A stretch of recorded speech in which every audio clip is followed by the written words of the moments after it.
Olá meus amigos, olá minhas amigas, professor Alisson Barros, professor de Física da ULB. Estamos aqui dando continuidade ao nosso curso de Física para o Enem. Nosso curso de Física já está passando do meio, já tem uma quantidade grande de material, os senhores e senhoras já podem estudar de forma contínua, podem repetir o conteúdo e façam isso, tá?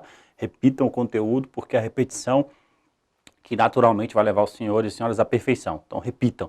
Refaçam exercícios e trabalhem dessa forma, porque já falei, e algumas vezes já falei com vocês, né? A gente aprende física e matemática na ponta do lápis, então não adianta ficar só lendo. Isso é teoria.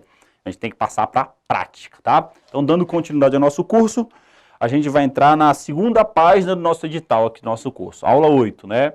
Que é teoria cinética dos gases, energia interna, lei de Joule e transformações gasosas. Fatalmente nós vamos dividir essa aula em duas, né? A primeira parte vai até a primeira lei da termodinâmica, que é a lei de Joule, e a segunda parte nós vamos falar de 4 transformações gasosas, que são as transformações gasosas padronizadas que caem na sua prova. Não tem como cair diferente dessas 4, tá? Não tem como. O padrão é cair essas 4 transformações gasosas que nós vamos abordar na segunda parte da nossa aula, beleza? Tá aqui, ó.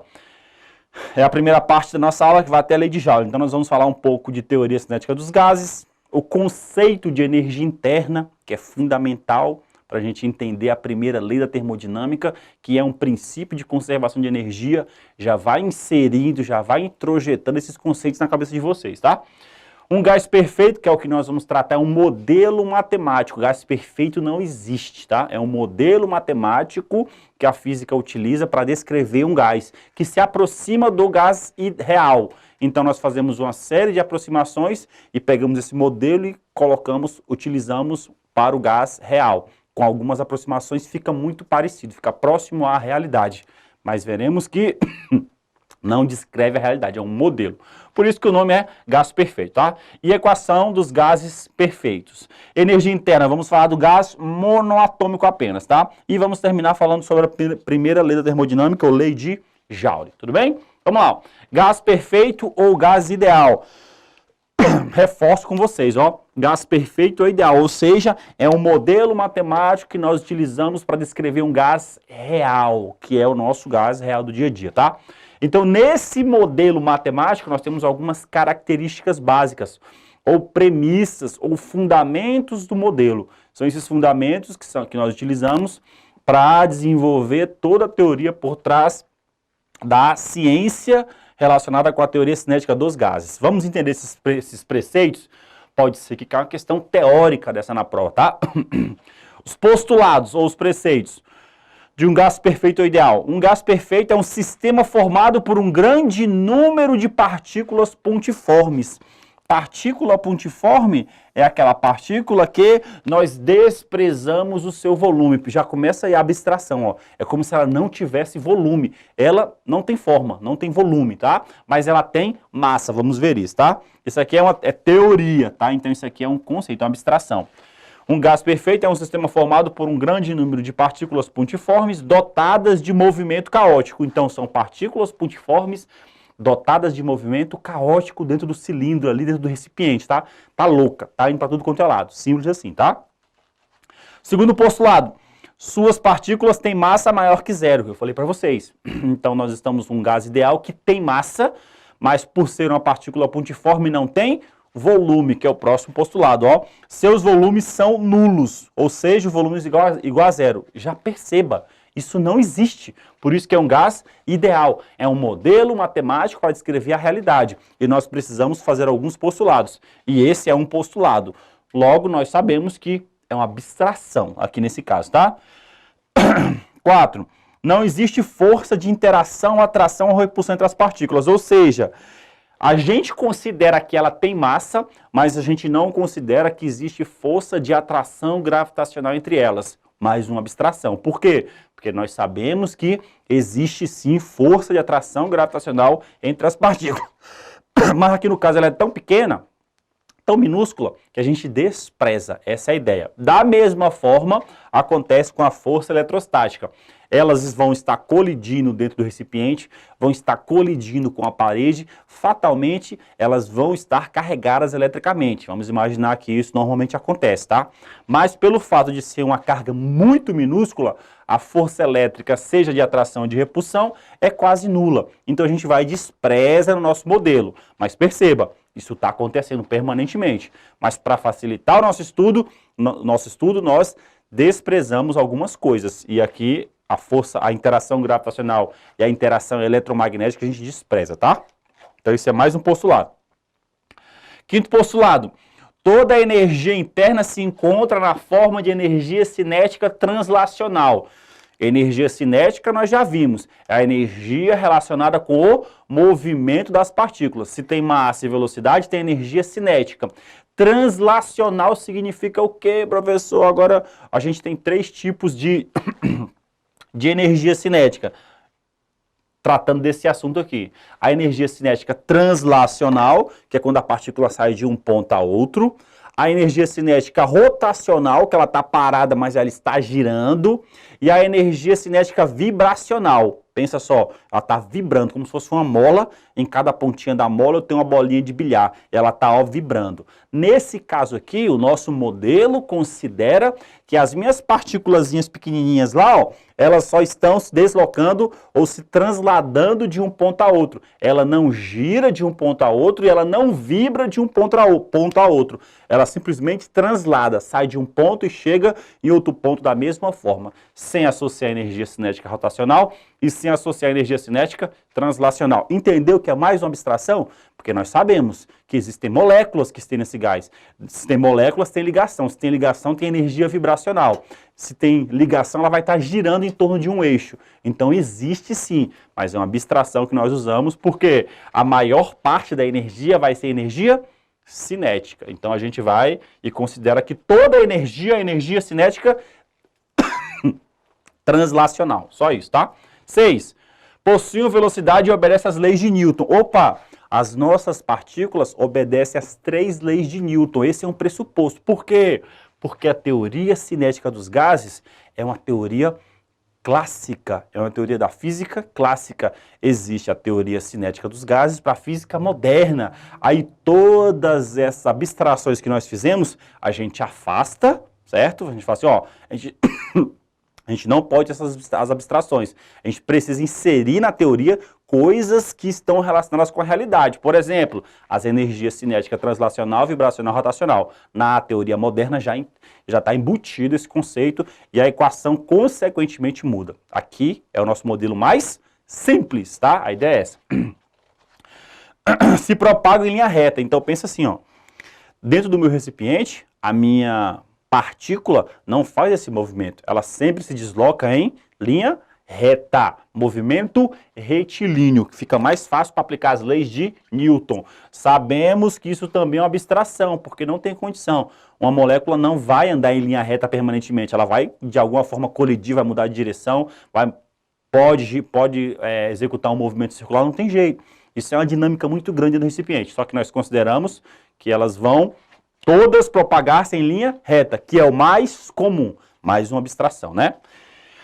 E 8. Os choques com as paredes do recipiente são perfeitamente elásticos. Um choque perfeitamente elástico é aquele choque que conserva a energia cinética. Ou seja, o que ele quis dizer aqui? Ele não perde energia ao se chocar com a parede do recipiente, certo? Então ele está com a velocidade de 5 metros por segundo, sei lá, 20 joules. Ele bate na parede, muda de direção, continua com a velocidade de 5 metros por segundo em módulo e continua com a energia de 20 joules. Não perdeu energia. Por quê? Foi uma colisão perfeitamente elástica, entendeu? É mais uma abstração. Porque nós sabemos que quando ela colide com outra partícula ou quando colide com a parede, ela perde sim um pouquinho de energia, tá? Mas é tão pouquinho que a gente considera que não perdeu, certo? Então, você perceba que a teoria cinética dos gases é uma forte abstração. E que mesmo sendo uma abstração, uma série de postulados abstratos, se encaixa muito bem para os gases reais. É muito próximo à realidade, tá?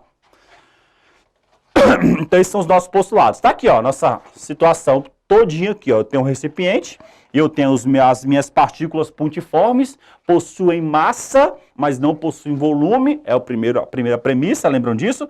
Elas se deslocam em linha reta, elas não têm volume, elas colidem com a parede do recipiente, certo? E não dissipam energia, elas não colidem entre si, elas só colidem com a parede do recipiente. Essa é a ideia, é mais uma parte do nosso postulado, tá? Elas obedecem às leis de Newton, tá aqui? Então essa é a nossa situação real. Então a gente tem um recipiente que tem um volume, um número de mol de partícula, uma temperatura, uma pressão, tá? Então eu tenho um estado termodinâmico aqui, tá? Eu tenho uma pressão específica, um volume específico, uma temperatura específica, um número de mols N dentro desse recipiente, tá? E como ele é um gás, eu tenho a constante universal dos gases relacionado com esse gás específico. Cada gás vai, de alguma forma,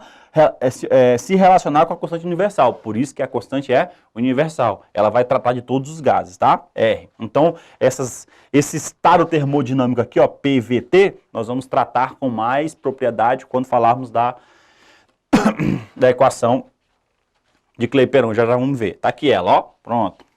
A equação dos gases perfeitos. Tá aqui, ó.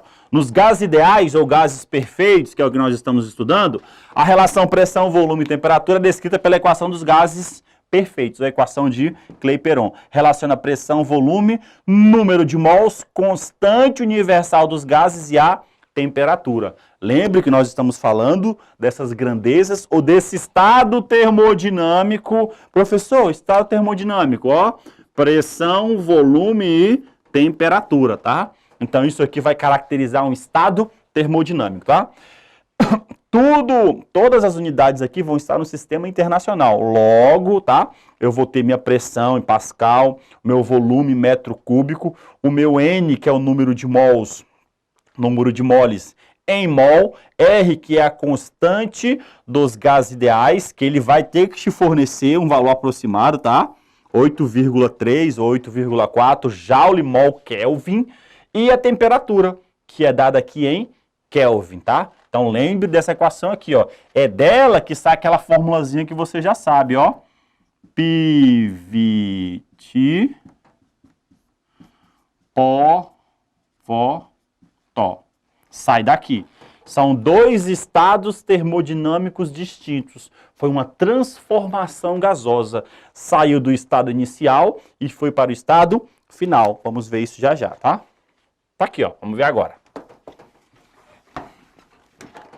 Então, eu tenho o meu estado inicial, ó, meu número de mols e minha constante universal. Eu tenho a pressão inicial, um volume inicial, a temperatura inicial. Esse estado aqui, termodinâmico, vai evoluir, vai sofrer uma transformação gasosa, por exemplo, tá? Vamos imaginar que isso aconteceu. Então, ele evoluiu para outro estado termodinâmico, tá? E eu tenho minhas moléculas aqui dentro, ó. O número de mols mudou? Não.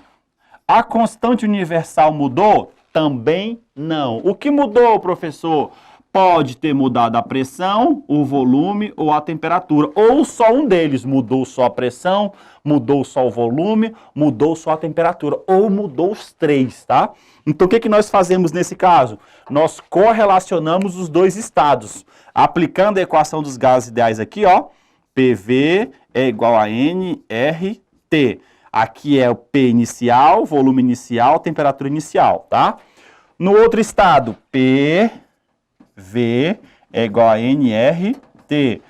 Pressão final, volume final, temperatura final. O que se mantém constante na mudança dos estados, na transformação? O número de mols e a constante universal. Opa, eles se mantiveram constantes, né, professor? Não mudou, não mudou. Então, você isola eles, vai ficar assim, ó. P0, V0. O T0 que está multiplicando passa dividindo. Tudo isso é igual a número de mols vezes a constante. Que vai ser a mesma coisa aqui, ó. Pego o T que está multiplicando, ele passa dividindo. Vai ficar assim, ó. Tudo isso vai ser igual a NR. Opa, professor, NR é igual a NR, né? Então eu consigo correlacionar os dois estados. Pressão final, volume final, temperatura final é equivalente ou igual à pressão inicial, volume final, temperatura inicial. PVT Povotó. Os senhores já viram isso aqui, ó, senhoras e senhores, tá? Opa, então fique claro isso. Essa equação trata de uma transformação gasosa via de regra, tá? Via de regra, certinho? Tá aqui. Energia interna. Vamos tratar deste conceito que é fundamental para a gente enfrentar e entender a primeira lei da termodinâmica. O que é a energia interna, professor? Pensou em energia interna? Já lembra de energia cinética. Pensa o seguinte, eu tenho um monte de partícula dentro do recipiente. Essas partículas estão em movimento. Se essas partículas estão em movimento, elas têm energia cinética. Eu quero calcular essa energia cinética interna, que é a energia das partículas dentro do recipiente. Nós chamamos essa energia de energia interna, que é uma espécie de energia cinética, energia de movimento, tá? Então, para os gases com moléculas monoatômicas, que é o nosso caso, a energia interna corresponde à energia, aqui ó, a energia interna corresponde à energia cinética média de translação. Percebeu? Que ele relaciona com os postulados da teoria cinética dos gases. Entendeu a ideia? Por isso que nós falamos dele, tá? A energia cinética média de translação das moléculas é dado por essa fórmula aqui, ó. Por que eu estou mostrando para você essa fórmula? Para mostrar que a velocidade média se relaciona com a temperatura aqui, ó. A velocidade média das moléculas é diretamente proporcional à temperatura, ou seja, quanto maior a temperatura, maior a agitação das moléculas, maior vai ser a velocidade média das moléculas. Então a temperatura é proporcional ao quadrado da velocidade média. Pensa assim, pensou em temperatura, opa, movimento. Pensou em movimento, pensou em velocidade média ao quadrado. Tá aqui, ó, se relaciona, tá? Essa é a ideia. Só para os senhores entenderem. Porque já caiu uma questão teórica que envolvia esse conceito, tá? A energia interna é uma função de estado. Estado termodinâmico. Pressão, volume e temperatura. Pum! Acabamos de ver, entendeu? Certo? Ponto. Ou estado ou função de ponto. Quando ele fala função de ponto, ele está caracterizando aquele estado por uma pressão, volume e uma temperatura, tá? Depende apenas da temperatura. Nesse caso, só depende da temperatura, certo? É uma função de estado que depende da temperatura. Já vimos isso lá no passado. Nós estamos tratando agora de estado termodinâmico, que depende de pressão, volume e temperatura. Para a energia interna, só depende de uma das grandezas termodinâmicas, que é a temperatura. Ou seja, do estado final, estado inicial do gás, quando relacionado com a temperatura. Então, essa energia interna é a variação da energia sofrida pelo gás em uma transformação gasosa, por exemplo, tá? E como é que eu meço, como é que eu calculo essa energia? 3 meios de N, que é o número de mols no recipiente, R, que é a constante universal, temperatura final menos temperatura inicial. Sempre assim, tá?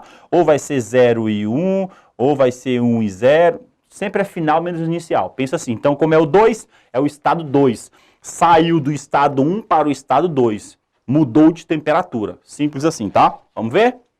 Energia interna. Para um gás monatômico, a energia depende apenas da energia cinética média. Já vimos isso. Tá aqui, ó.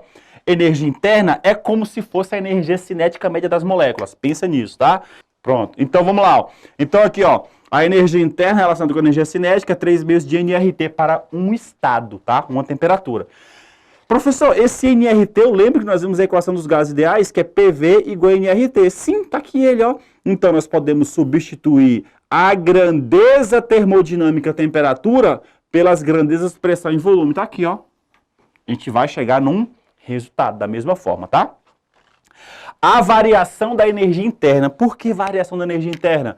Porque o gás vai sofrer uma transformação. Quando ele sofre uma transformação, é importante para a gente, entendeu? Sofrer transformação gasosa, tá?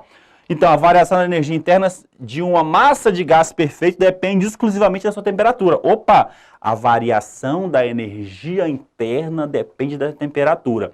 Se a temperatura aumentar, a variação da energia interna vai aumentar. Os gases vão estar mais agitados dentro do recipiente. Se a energia interna diminuir, a variação da energia interna, a temperatura vai diminuir e os gases vão ficar mais lentos dentro do recipiente. Entendeu a ideia? Então, exatamente aqui, ó. Então, essa variação da energia interna vai ser 3 meios de NR delta T, que é a variação de temperatura. Ponto. A variação de temperatura depende, a energia interna, melhor dizendo, depende da variação de temperatura, beleza? A variação da energia interna desse gás nesse recipiente é 3 meios de NR delta T, tá? E é um gás monoatômico, porque são uma bolotinha ideal. Pronto. A gente vai saber calcular isso caso seja dado para a gente as informações.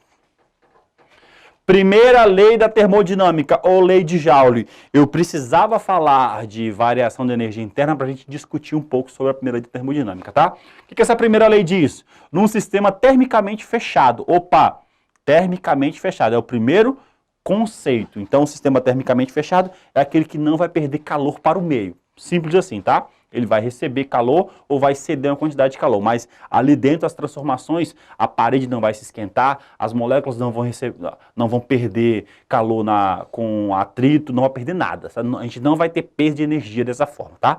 A gente vai ter troca de calor, troca de energia, tá? Perda não. No sistema termicamente fechado, a indicação dessa variação é dada como, a primeira de termodinâmica, essa variação da energia interna sofrida pelo gás, ou seja, a variação de temperatura sofrida pelo gás depende de algumas coisas. Depende do quê? Depende do calor que pode ser transferido para ele, tá? Ou depende do trabalho que vai ser realizado por esse gás. A gente vai ver isso aqui especificamente. O que eu posso fazer aqui, ó? Posso fazer o seguinte, esse tal, que é o trabalho, ele pode passar para cá positivo, passou para cá positivo. E eu tenho a primeira lei dessa forma aqui, ó. Ela diz o quê, ó? O incremento de calor em um gás vai ser igual à variação da energia interna sofrida pelo gás, mais o trabalho realizado por esse gás. Vamos ver já, tá? Vamos entender essa lei aqui, porque ela é muito importante. Ela diz o quê? Ela fala o seguinte, chamamos a primeira lei da termodinâmica, ou lei de Joule, de princípio da conservação de energia aplicada à termodinâmica. Princípio da conservação de energia. Já vimos isso lá em mecânica, lembrem disso. Então nós estamos ampliando o conceito aqui, ó, tá? O que torna possível prever o comportamento de um sistema gasoso, que é o nosso interesse, tá? Ao sofrer uma transformação gasosa, transformação termodinâmica. Então a ideia é essa. A primeira lei serve para quê? Ver como a energia se comportou durante uma transformação gasosa. Pronto. E como eu vou avaliar essa energia? Por meio do calor que esse sistema recebeu ou perdeu, por meio do trabalho que esse êmbolo realizou, seja um trabalho positivo empurrando o êmbolo, seja um trabalho negativo comprimindo o êmbolo, tá? Ou seja, pela variação da energia interna, ou seja, pela temperatura das moléculas que aumentou, elas estão loucas lá dentro, ou a temperatura diminuiu, a energia interna diminuiu. Então a gente vai analisar essa troca de energia por meio dessas características. Como faremos isso? Assim, mais ou menos, ó. Tá aqui, ó. Usando a nossa equação, pode ser assim, ou pode ser da outra forma que eu mostrei para vocês, ó. Variação da energia interna mais trabalho é igual ao incremento de energia fornecido ou retirado do sistema, tá? Tá aqui, ó. Delta E interna é a variação da energia interna, que é o calor trocado. Esse calor pode ser fornecido ou pode ser cedido pelo sistema. Pode ser fornecido ao sistema ou pode ser cedido pelo sistema ao meio, tá? E o talzinho, que é esse T, é o trabalho realizado pelas moléculas. Vamos ver isso agora, rapidão, tá? Vamos pensar aqui, ó, assim, ó. Imagina a seguinte situação. Eu tenho um recipiente. Esse recipiente tem um êmbolo, como se fosse uma seringa, tá? O êmbolozinho, aquele êmbolozinho da seringa. E aqui dentro eu tenho um gás. Opa, um gás ideal. Então esse gás ideal possui um número de mols e está relacionado com a constante universal dos gases ideais. Está aqui, ó. Esse meu sistema aqui está no estado termodinâmico. Qual estado? Pressão inicial, volume inicial, temperatura inicial, certo? Pronto. Consigo descrevê-lo tranquilamente aqui, tá? O que vai acontecer? Eu vou fornecer calor para esse sistema, tá? Aqui, ó, vou fornecer calor. Estou esquentando ele. Pensa aí numa panela de pressão, tá? No forno, tá? No fogão. Estou fornecendo calor. O que vai acontecer com essas partículas quando ela receber esse calor? Elas vão diminuir o movimento ou vão aumentar o movimento? É óbvio, isso é intuitivo, né? Não, professor, se ela está recebendo calor, ela está recebendo energia. Energia interna, energia cinética. Então ela vai aumentar a temperatura e vai aumentar a velocidade. Opa! Então elas vão aumentar a velocidade aqui, ó. A temperatura vai subir. Sai de uma temperatura final e vai para sai da temperatura inicial e vai para a temperatura final. Pensa, antes de fornecer calor, o meu sistema estava na temperatura inicial T0. Forneci calor, ele evoluiu para a temperatura maior que T0. Opa! Se a temperatura aumentou, a energia interna também aumentou. Então agora está acontecendo o seguinte, ó, vou desenhar aqui do lado. Eu mudei de estado termodinâmico. Opa!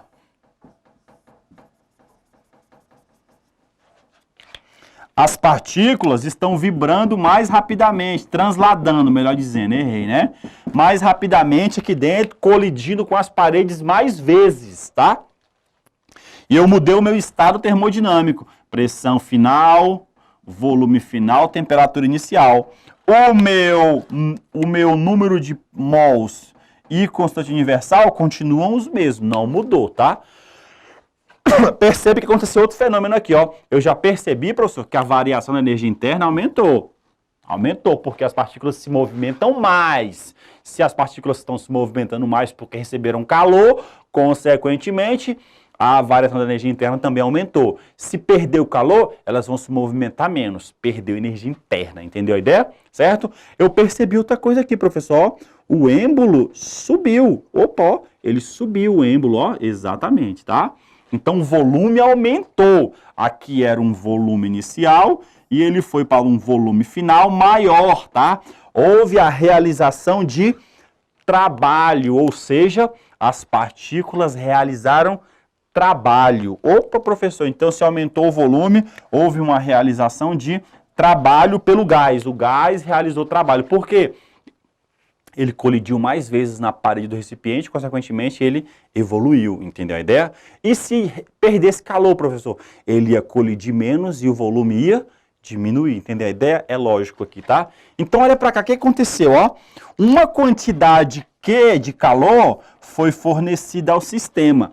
E essa quantidade Q de calor se transformou tanto em energia interna, porque as partículas estão se movimentando mais, aumentaram a temperatura, como se transformou em trabalho realizado pelo gás no êmbolo ali, ó, no recipiente como um todo, na verdade, tá? Então aqui nós temos um exemplo clássico de conservação de energia, ou seja, se foi fornecido aqui 10 joules, uma coisa eu sei, a energia interna, se eu for calcular, pode ter qualquer valor menor que 10, vamos imaginar um valor? 8 joules. 8 joules é energia interna. Quanto que foi o trabalho realizado pelo gás? A gente já sabe. Princípio da conservação da energia. Na natureza, nada se cria, tudo se transforma. Então, isso aqui, professor, só pode ser 2 joules. Por quê? 8 mais 2 é igual a 10 joules. Princípio de conservação de energia, tá? Em uma transformação termodinâmica. A ideia básica é essa, tá, pessoal? Beleza? Deixa aqui, pronto. Então eu fico por aqui. Nós terminamos essa primeira parte, essa parte introdutória, e agora nós vamos falar na segunda parte sobre transformações gasosas. 4 transformações gasosas, tá? Um abraço, continue estudando, se esforçando, e nós estamos aqui para apoiar vocês. Até mais.